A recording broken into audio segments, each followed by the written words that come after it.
Buenas tardes, mi nombre es Alan Cetina Cornejo, estudiante de la licenciatura en Derecho de la Universidad de la República Mexicana, UNIRREM. Yo les voy a hablar sobre las reformas laborales en los últimos 10 años. Esto es para la materia de Práctica Profesional 2.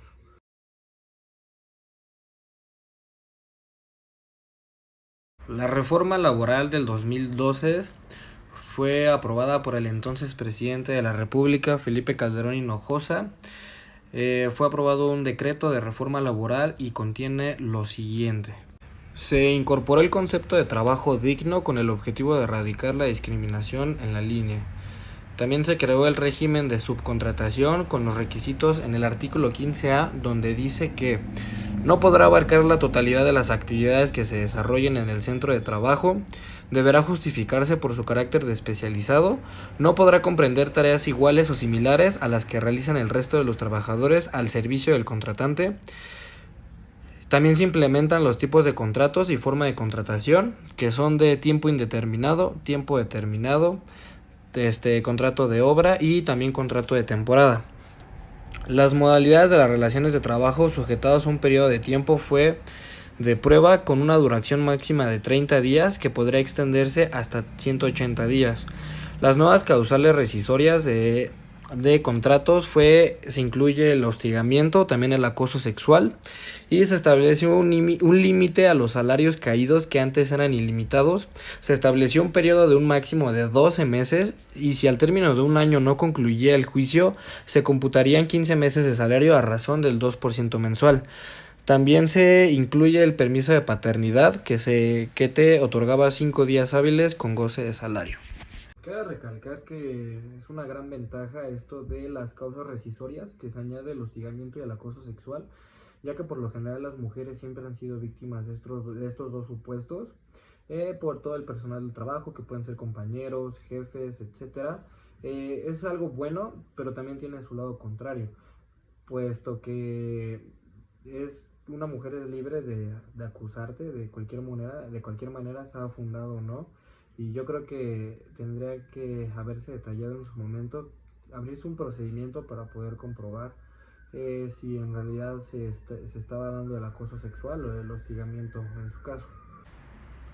La reforma laboral del 2015 fue aprobada el 12 de junio del mismo año con el entonces presidente de la República, el señor Enrique Peña Nieto, con el decreto en materia de trabajo de menores, y se reforma y añade lo siguiente: de que la edad legal para trabajar son los 15 años. También los mayores de 15 años pero menores de 16 años requieren permiso de sus padres, tutor o quien ejerza la patria potestad. Los mayores de 15 años pero menores de 18 años requieren presentar un certificado médico que avale su aptitud para trabajar. Respecto a la reforma laboral del 2015, veo de buena manera que la edad establecida para trabajar sea de 15 años, pero que los menores de 16, o sea, ese lapso entre 15 y 16 años, tengan el permiso de sus padres, tutor o quien esté ejerciendo la patria potestad. Esto para que estos niños, estos jóvenes no abandonen sus estudios por buscar la oportunidad de ganarse un salario. También que de la edad establecida de 15 a 18 años presenten su certificado médico para demostrar que están en las aptitudes, en las condiciones de trabajar y evitarse problemas futuros con los patrones. La reforma laboral del 2016 se aprobó el 28 de abril del mismo año por el presidente antes mencionado, Enrique Peña Nieto, con el decreto por el cual se adicionó y reformó lo siguiente. El objetivo era mejorar los mecanismos que regulaban los siguientes procesos, que era el depósito y registro de los contratos colectivos de trabajo, por sus siglas ST, y las reglas para el desahogo de recuento de los trabajadores en huelgas o titularidades de los contratos colectivos de trabajo. Los contratos colectivos de trabajo incluían la nómina, la descripción de los puestos, el acta constitutiva de la empresa y el comprobante del pago del impuesto sobre la renta y el IMSS. Se le otorgaba a la autoridad laboral la facultad de inspeccionar y verificar a fin de que se cerciorara de lo siguiente: que el centro de trabajo se centrara en operaciones, que al menos 20 trabajadores estén cubiertos por ese contrato colectivo de trabajo, que el 30% de los trabajadores sindicalizados apoyen al sindicato contratante, los trabajadores habían recibido una copia del contrato colectivo de trabajo y conocían de su contenido. La reforma laboral del 2017 fue igualmente reformada por el presidente Enrique Peña Nieto el 25 de febrero del 2017. Se aprobó el decreto donde se reformaban las disposiciones de la Constitución Política de los Estados Unidos Mexicanos en materia del derecho del trabajo. ¿Cuál era el objetivo de la reforma constitucional? Era modernizar las instituciones y los procesos en materia de justicia laboral. Los cambios sustanciales consistían en transformar el sistema de justicia laboral, donde se suprimían las juntas de conciliación y arbitraje que hasta entonces dependían del Poder Ejecutivo, se creaban los juzgados o tribunales de trabajo locales y federales que formaban parte del Poder Judicial, y los tribunales laborales federales y locales iniciaban la tramitación de los procedimientos laborales desde el 6 de noviembre del 2018. Los laudos ahora serían sentencias emitidas por jueces quienes resolvían en estricto derecho, anulando la conciencia que regía antes. Se replanteaba la función conciliatoria, donde se imponía a los trabajadores y patrones la obligación de asistir a una instancia conciliatoria antes de acudir a los tribunales laborales. Se crearon también los centros de conciliación, que a nivel federal era el Instituto Federal de Conciliación y Registro Laborales, que conocerían de los contratos colectivos de trabajo y los organismos sindicales, y a nivel local eran los centros de conciliación. También se fortalecieron el ejercicio de la libertad de negociación colectiva y sindicalización, donde se adicionaron los procedimientos y requisitos para garantizar el ejercicio de libertad de negociación colectiva, la representatividad de las organizaciones colectivas y la certeza en la firma, registro y depósito de los contratos colectivos de trabajo. También se revisaba el sistema de distribución de competencias, donde las autoridades laborales ahora conocerían de las siguientes materias, que era el registro de todos los contratos colectivos de trabajo y de organizaciones sindicales, y las obligaciones patronales en materia educativa, capacitación, adiestramiento y también la seguridad e higiene en el centro de trabajo. Considero que la reforma laboral del 2017 tenía muy buenas intenciones, muy buenas intenciones, antes de llegar a diciembre del 2017, donde también se hizo otra reforma laboral.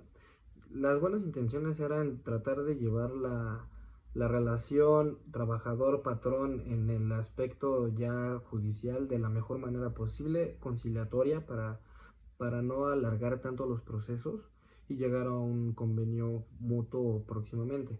Lamentablemente no siempre fue de esa manera. El 7 de diciembre del 2017, la Cámara de Senadores del Congreso Federal decretó donde se expedía la Ley Federal del Instituto de Conciliación y Registro Laborales, donde se reformaba, adicionaba y derogaban varias disposiciones de la Ley Federal del Trabajo. El objetivo de la iniciativa de reforma era continuar modernizando la impartición de justicia y proponía un sistema de justicia laboral innovador, flexible y transparente. Los cambios sustanciales era sentar las bases para la creación del Instituto Federal de Conciliación y Registro Laboral. Esa instancia conciliatoria prejudicial era aplicable tanto a conflictos individuales como colectivos. Los convenios celebrados en esta instancia eran vinculantes para las partes y sería improcedente la acción que demande la nulidad del convenio a posterioridad a su celebración. El registro de los contratos colectivos de trabajo era que el sindicato que pretendía celebrar un contrato colectivo de trabajo debía acreditar que representaba el interés profesional de los trabajadores. Tratándose de personas morales que no tengan trabajadores a su servicio, no procedería la solicitud de la celebración de un contrato colectivo de trabajo o el emplazamiento a huelga por el mismo. La subcontratación era imprimir especialmente atención al cumplimiento de las obligaciones por parte de la empresa contratista, entre ellas la de informar de manera periódica acerca del cumplimiento de todas las obligaciones de carácter laboral, seguridad social, salud y medio ambiente con pena de rescindir el contrato y o la impartición de multas. La rescisión laboral era que eliminaba la obligación del patrón de entregarle al trabajador un aviso por escrito en el que constaban las conductas que motivaban la rescisión. Los recibos de pago de salario y las prestaciones era que la ley expresamente le otorgaba plena validez a los comprobantes fiscales digitales por internet, por sus siglas CFDI. Sustituyeron los salarios mínimos que tenían un valor en ese entonces de 88 pesos con 36 centavos por unidad de medida adicional que tenían un valor de 74 pesos con 49 centavos como medida para cuantificación e imposición de multas, indemnizaciones en caso de implantación de la maquinaria, incapacidad permanente total o también la muerte del trabajador. Como lo mencionaba anteriormente, la intención del Estado era modernizar el Poder Judicial en materia laboral. lo estaban consiguiendo. Lo que no siento que era justo era cambiar el salario mínimo por las unidades de medida adicional, que bueno, para las indemnizaciones, la impartición de maquinaria, la incapacidad permanente o la muerte del trabajador, era un valor no muy reducido, pero sí te reducía una cierta cantidad de dinero, y es algo que en mi opinión personal no me parecía algo justo. Lo que sí se veía de buena manera era la creación del Instituto Federal de la Conciliación y Registro Laboral, y donde también le impartían cierta seguridad al trabajador respecto de los sindicatos, donde el sindicato tenía que demostrar ciertamente que tenía que velar por los intereses de los trabajadores y no ciertamente por los intereses del sindicato, nada más. La reforma laboral del 2019 fue presentada por el presidente actual Andrés Manuel López Obrador en el año 2018 y fue aprobada por el Pleno del Senado de la República y la Cámara de Diputados, y se destaca lo siguiente. La justicia laboral en materia individual y colectiva dejaba de estar en manos del presidente de la República, de los gobernadores y del jefe del gobierno de la Ciudad de México. Se desaparece la Junta de Conciliación y Arbitraje y en su lugar se crean los juzgados laborales. Existirán dos tipos de juzgados laborales: los federales, que estarán abajo de la competencia del Poder Judicial en la Federación y que conocerán de las materias que tradicionalmente maneja la Junta Federal de Conciliación y Arbitraje, y los locales, que estarán bajo la competencia de los tribunales de justicia de cada estado y de la Ciudad de México, y que ahora son atendidas por las juntas de locales de conciliación y arbitraje de cada entidad federativa. Se desaparecen los representantes obrero-patronales en las resoluciones en materia laboral, quedando únicamente a cargo de un juez laboral. Se crean los centros de conciliación, que funcionarán en cada estado de la República y de la Ciudad de México, que tendrán la facultad de atender de manera obligada todos los conflictos que susciten en materia laboral. Para buscar resolverlos de manera conciliatoria, estos órganos estarán bajo la responsabilidad de los gobernadores y jefe del gobierno de la Ciudad de México. En el ámbito federal también existirá un centro de conciliación para que de manera obligada acudan las partes antes de ser atendidas en los juzgados laborales. Los centros de conciliación contarán con plena autonomía técnica, operativa, presupuestaria, de decisión y de gestión. La etapa de conciliación consistirá en una sola audiencia que será obligatoria y deberá ser fijada de manera expedita. Puede haber nuevas audiencias de conciliación únicamente con acuerdo de las partes. Agotada la conciliación, pasará el caso de los juzgados laborales, ya sea locales o federales, según corresponda. En el ámbito federal, la función conciliatoria estará a cargo de un organismo descentralizado, al que le corresponderá además el registro de todos los sindicatos y de los contratos colectivos. Este organismo de conciliación y registros sindicales de contratos colectivos estará a cargo de una persona propuesta por el presidente de la República mediante una terna. Si es rechazada la terna por una segunda ocasión, será el presidente de la República quien tenga la facultad para su designación.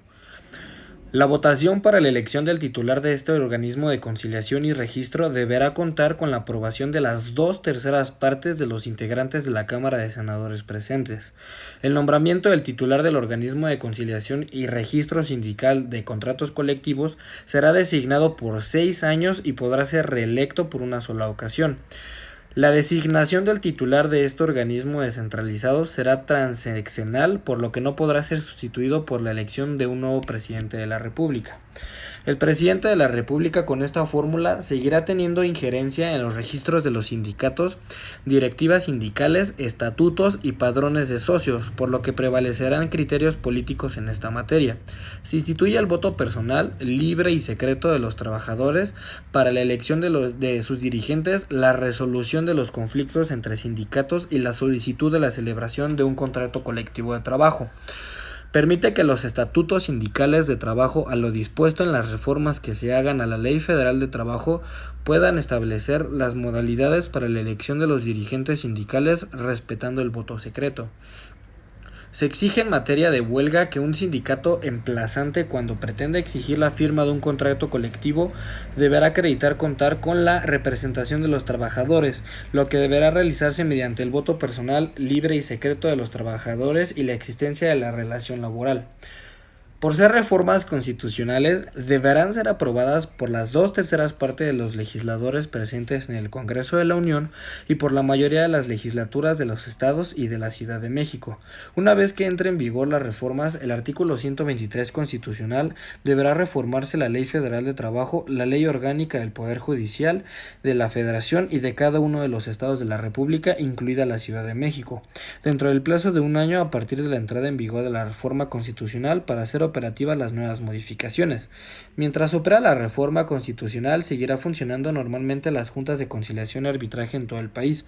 En este proceso de transacción, todas las secretarías, tanto la Secretaría de Trabajo y las juntas locales de conciliación y arbitraje seguirán atendiendo los registros sindicales y de los contratos colectivos de trabajo. Las juntas de conciliación y arbitraje deberán transferir los procedimientos, expedientes y documentación a los nuevos tribunales laborales y a los centros de conciliación. No se establece el aprovechamiento de la experiencia del personal jurídico y operativo de las juntas de conciliación y arbitraje para integrar los nuevos juzgados laborales. No se señala el aprovechamiento de las instalaciones de las juntas conciliatorias y arbitraje para la operación de los juzgados laborales. Tampoco se prevén medidas para tener el presupuesto adecuado para la operación de los juzgados laborales y tampoco resolver el enorme rezago laboral. La intervención de los juzgados laborales no garantiza que prevalezca un sentido de protección al trabajador ni celeridad en los procesos. El Poder Judicial Federal, a través de la mayoría de las jurisprudencias, ha anulado el carácter social de la legislación laboral.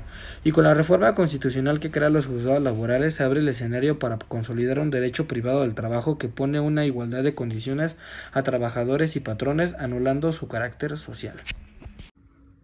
Como podemos observar con esta última reforma, la del año 2019, podemos ver y obviamente asegurarnos que es más un capricho del presidente Andrés Manuel López Obrador por dejar su huella en todo tipo de materias, sea de salud, de materia laboral, fiscal, etcétera.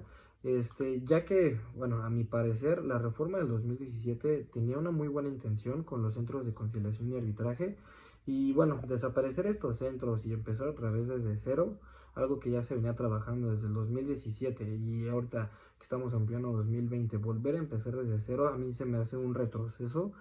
Y bueno, también te deja abierta la posibilidad de que no están al 100% protegidos ni los trabajadores en materia laboral respecto de las juntas de conciliación y arbitraje, que bueno, deberán transferir todos sus procedimientos a los nuevos centros laborales y a los juzgados laborales. Entonces, a mi parecer, esta reforma es más un capricho que algo que ya necesitábamos. Muchas gracias por su atención en este extenso video. Espero haber abarcado lo más posible con respecto a las reformas laborales de todos estos últimos años.